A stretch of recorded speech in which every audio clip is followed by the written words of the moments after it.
My entitled boss forces me to work 4th of July, so I throw an epic party with the company card. So this starts on Monday the 13th, as I receive an email from a VP that is not over my department. For this story, we'll call them Bad VP. I am told that my team will be required on the 4th. I politely tell them no, that our team has been scheduled this day off and people already have plans. My team is the IT team, and as many of you know, IT teams usually get shafted by companies. So over the course of the week, I let my team know what is happening. I let them know that I have been reaching out to higher ups to get it fixed. I also tell them that if their plans are ruined, I will make it right somehow. Over the course of 3 meetings, it starts to look like things are not going my way. In response, I send an email to the CEO of the company. All of my higher ups know I'm going to do this and said I should do this as he is very family oriented and that he would not allow anyone to work on a national holiday. Well, he is on vacation in the Bahamas until the 6th, but his assistant informed me that he would look into this after he gets back. This makes me repeatedly slam my head into the desk. So I tell everyone that they will be working from home and that I will be setting up my cell phone as priority for in-call routing, meaning that I will get most of the calls. To be honest, I was expecting almost 0 calls, especially since I was asked to send out a notification that IT support would cover the 4th of July. I never sent out that email. A day later, I was given another outrage. I was told in my email that my employees would be required to be at the office and no one was allowed to work from home. They would be checking the door badges ins to verify when we were at the office. I asked why in an email and they said that they wanted to make sure that no one was playing video games at work. We normally work from home about 2/3 of the week and video game playing is a normal occurrence at work. So I walk into this person's office. After a very long conversation where she was losing the logic war with me, she told me that it's just IT, it's not like you guys have lives. I'm not kidding you, that is exactly what she told me. I reported this to the VP who said, I will take care of this. It likely won't be done until after the 4th, so get creative. I know this man well. We have worked together for a long time and get creative is code for corporate shenanigans. I asked the person requiring us to be at the office if they cared if we had an office party. They said no, as long as it did not interfere with the call flow. Even suggested using my new company card to pay for it. Go wild. Pro tip, never tell me to go wild. At this point, it was Tuesday the 21st. I let everyone know what's up, but that I have something planned. I asked who had things planned for that day. 2 people had told me they were planning to shoot off fireworks with their family, but the rest were planning barbecues with their friends. I write up an email to the VP over my department and the bad VP. I tell them that I let everyone know. We were all expecting to work until 8 p.m. on Monday. Per the conversation with bad VP, I will be having an office party as sort of a sorry to the guys and gals who got shafted by this decision. The bad VP replied again, thank you for your understanding. Also, yes, I would expect an office party if I had to work on the 4th of July as well. So go wild and enjoy your time. Use your new company card if you need to cover a few expenses. Also, I should not have to remind you or anyone else, no fireworks or drinking on company property. So now it's time to tell you about my office. You see, a while back, the IT team was moved from the main corporate office into a smaller building by itself. It has a nice gaming break room, a decent sized gym, and a full-on drink bar. Soft drinks, mind you, not alcoholic drinks. Out back is a big patio that crosses country lines as soon as you cross the small creek. A creek that just so happens to have a footbridge over it leading to an empty field. So I start making some phone calls. On Monday, June 25th, I call up everyone into an hour early meeting that morning. I explain to all of them that I will make it right. I ask everyone to invite their friends and family to the office. No supplies will need to be brought by anyone. I tell them all this and I do mention that it's going to be non-alcoholic, but I will have something planned for everyone else. I told them to expect food all to be provided and that they don't need to bring anything unless they want to bring some fireworks. Basically, they won't have to spend a dime. The 4th comes and that entire day we did absolutely no work. No tickets, no calls came in. Well, 7 calls did come in, but it was from the same person, the bad VP. She was calling to make sure we were manning the phones. All of us were playing video games and watching movies. 6 p.m. rolls around and everyone was told that the food was ready. People were expecting hot dogs, hamburgers, maybe a bratwurst or 2. What they got was a full-on barbecue feast with pizza and other foods. There was smoked brisket, spare ribs, smoked sausage, smoked turkey, both kinds of tater salad, coleslaw, green beans with bacon and onions, potatoes, agrante, pizza from 2 different places, excellent hamburgers, and bratwurst hot dogs. On the dessert side was cake, very good cookies, 4 different kinds of pie, and about 2 pounds of fudge. Families and friends started showing up around 6:15. Some did bring alcohol, but I told them that they needed to leave that in their cars. I wasn't that crazy. Some were not too happy about that, but agreed as it was a free dinner for random strangers. So let me set the scene for you. I am out there with all the calls routed to my cell phone, and everyone is just having a good time. We have a ton of people there just enjoying a fun night, chatting about random stuff, eating the food, and occasionally lighting off some sparklers, or throwing a firework into the stream. My VP, not the bad VP mind you, shows up with his family and brought some water balloons for the kids and the man-children. Around 8:30, it's starting to get dark and people want to shoot off more than simple sparklers and fireworks that we were using. The VP over the IT department had everyone cross the footbridge, over the county line and off company property mind you, and we set up a big wooden board using it as our launch pad. We fired off what we had for about an hour or two, and some of us just hung out for a while. At around this time, people were getting tired and ready to head home. I told people to take home the leftovers within reason. We were all clocked out around 8, but no one left until about 10:30. The bad VP did call once more while we were out back at the party. It was around 7:50, and she called asking for a status update. My exact words were, "Well, you were the only one to call us all day. The rest of us were out back on the patio enjoying the 4th of July shindig." She simply acted like my boss and said, "As long as no alcohol or fireworks are on company property, I don't care." We ate roughly half of the food catered. The rest was taken home. A small group volunteered to stay behind and clean up, including my VP. We had a funny conversation about how this will make waves with the bosses, but he said that he had my back and asked me how much this cost. I gave him a sideways look, which made him laugh. Tuesday morning, I submitted my expense report to my VP. This email would evidently make its way to the bad VP and up the chain to the CIO of the company. It would be a bad idea to give you the exact cost of the party, mind you, but I can tell you that because of this 4th of July party, new rules were put into place. Any expenses over $4,000 or more must be approved by a direct supervisor, VP over that department, and a full expense report must be sent to the financial department for review after the fact. Hint, this party cost over $6,000. The barbecue was the most expensive part. I did not order from a low to mid-tier place. The place I ordered from has consistently been on the top 10 in the DFW listing for the last 30 years. I ate at this place so much I was friends with the owner. The best barbecue I've ever had. The pies and cakes were custom made by a bakery and the cookies were made by a small boutique cookie place. I had 10 12 packs of Coke, Coke Zero, Dr. Pepper Zero, Pepsi, and Pepsi Zero. I bought 5 pepperoni, 5 sausage, 5 cheese, 2 Hawaiian, and 3 cheeseburger pizzas from one place, and nearly the same number from another place. Excluding the cheeseburger ones, I subbed out those for a specialty pizza from the other place. The burgers were from an excellent burger place that did catering.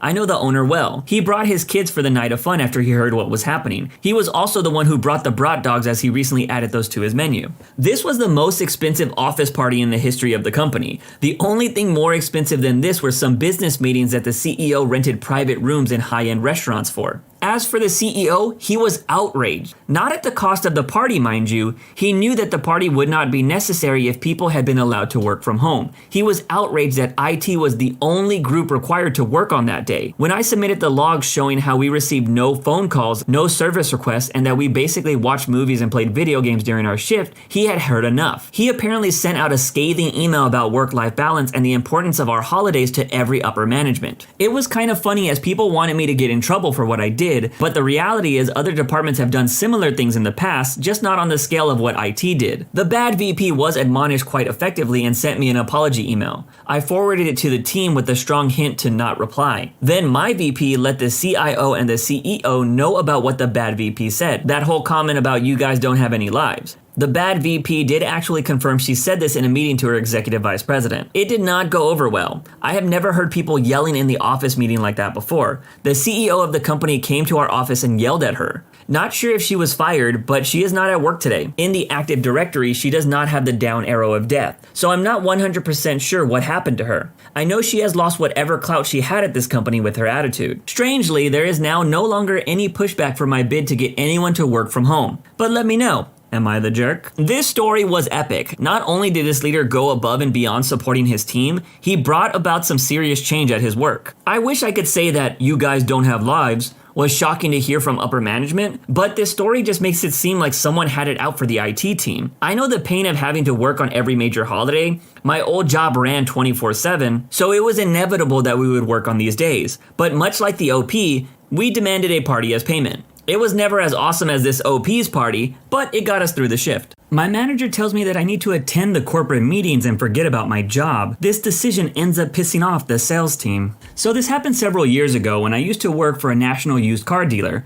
I worked with their inventory department at the time. One of our responsibilities was customer preps. A prep was when a customer was buying a car, and in the process of signing the paperwork, we would grab that car from the sales lot, gas it up, clean it, and then park it in the drive aisle for when the customer would come out, they would see their car ready to go for them after finishing the paperwork. Typically, this was a straightforward task. Whoever had a free hand can grab a prep. We all carried radios to communicate with each other, and the sales manager had radios as well to notify us when there was a prep or other customer service issues that we were responsible for helping out with. When a sales manager called back for a prep, we acknowledged them to let them know that we had them and someone would be on it. To set the scene for this instance of malicious compliance, I have to briefly describe the situation. Our department, along with detailers and technicians, were having one of those quarterly meetings. Now, these meetings were totally void of any useful information. They consist of 15-minute videos from some corporate bigwigs bragging about how great business is, then another 30 minutes or more of managers in store, or sometimes with district managers, crowing about how great we were doing and to keep it up. They did provide free sub sandwiches for everyone, and this was all done on the clock.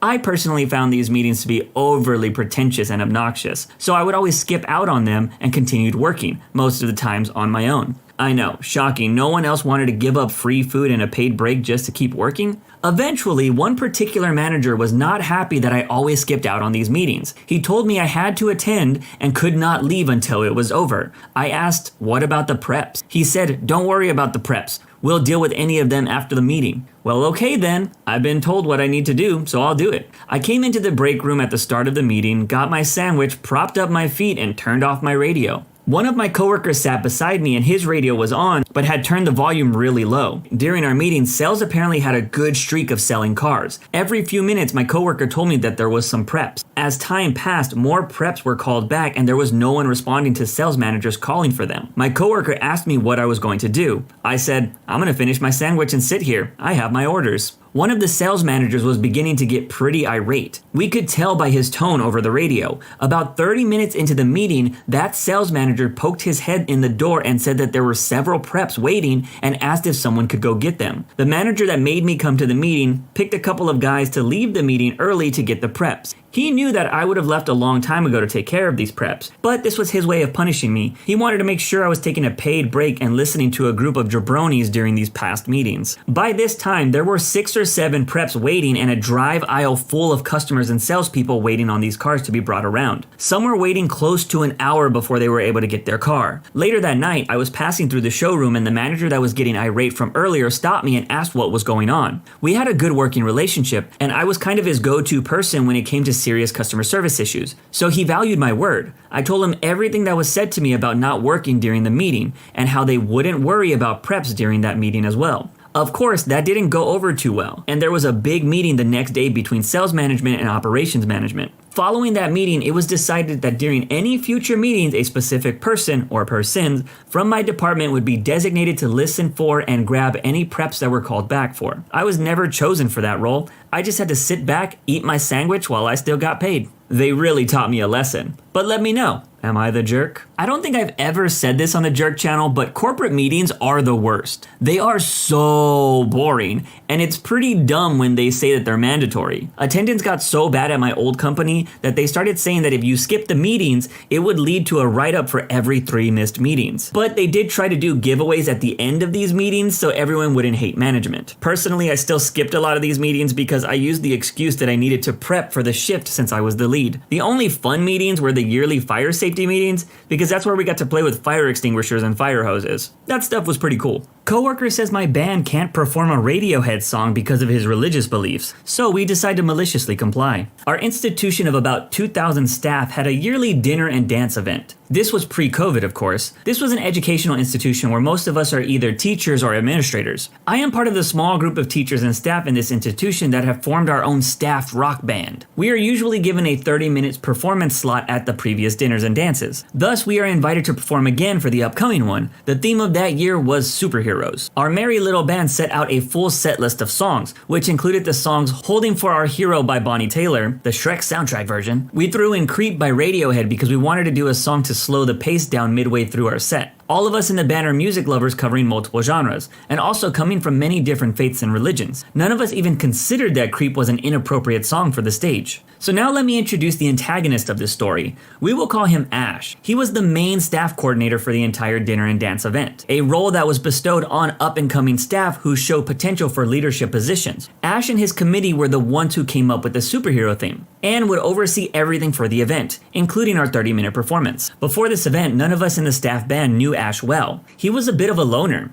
and we would soon discover also takes his religion and values seriously. So serious that he had no qualms claiming jurisdiction over the whole event with his values as constitution. We had given the event committee our song set list 2 months before the event, after which we had began rehearsing in earnest. No committee member said anything in those 2 months about any songs they wanted removed. At our last rehearsal before the event, Ash decided to drop in on our rehearsal. Midway through our set, we began to play Creep. He suddenly raised his hand to object and said, "Stop, stop, stop. I'm removing this song from the set list. You can't play this song." We were stunned. This was 2 days before the show, and we had sunk in tens of hours rehearsal by this point. Why, we asked. I've read the lyrics of this song. The spirit of the song is offensive. It has the wrong values for an educational institution such as ours. We protested. Some of our band members are very religious themselves, and they saw no problem with the song, but he would not budge an inch. "You are not playing Creep on stage. I am going to escalate this to the deputy principal." The band members were fuming at this point, regardless of religion. But the band leader made the call.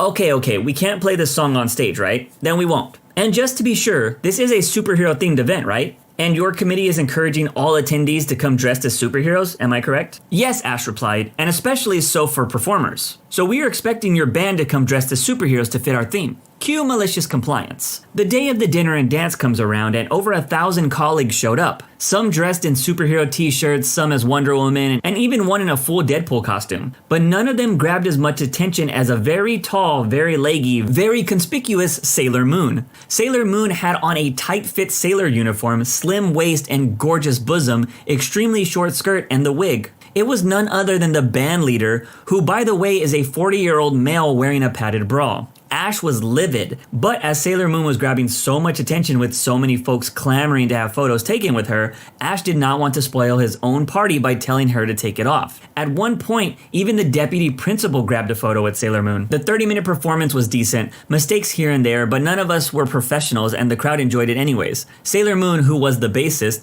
was headbanging and swinging her wig wildly to the finale, holding for our hero, ensuring that everyone had their eyes on her. Naturally, there would be a best dress segment, and it was clear from the start that Sailor Moon was going to be nominated and then destroy the competition. But Sailor Moon did something that none of us expected. As the MC for the event asked her why she chose to come as Sailor Moon and the entire event hall was riveted on her, curious to hear her answer, she did not answer but instead started singing the lyrics to Creep. The crowd cheered and applauded, but no other table at the event was as overjoyed as the staff band table, who understood the deeper meaning behind what the band leader just did. It's been a few years since that event, and we aren't sure if Ash got that promotion he was seeking. He was such a loner that nobody really saw much of him, thus nobody talked to him either. The band leader, on the other hand, has become a legend. He was once at a meeting where the folks across from him said that he looked familiar, like they had seen him somewhere before. Then someone suddenly burst out, "You're Sailor Moon! You're the Sailor Moon!" They didn't even know his name. But let me know, what would you have done in this situation? You gotta love this type of malicious compliance. It doesn't hurt anyone, but it still brings a little justice to an annoying situation. I'm all for people wanting to be themselves religiously or spiritually, but your beliefs should never get in the way of others. Also, I think Mr. Ash here was totally in the wrong for not allowing a song to be played. But without Ash being a butthead, the legend of Sailor Moon guy probably would have never been born. So, you gotta look at it from the bright side. That's it for today's video. If you wanna make sure you don't miss out on any content, hit that subscribe button and make sure you hit that bell to turn on notifications. If you wanna finish listening to all those stories, use the playlist at the top of the description. And if you're someone who live streams and needs copyright-free music, check out the Cream of the Crop music by searching Cream of the Stream on Spotify or whatever music platform you choose. Remember, it's free.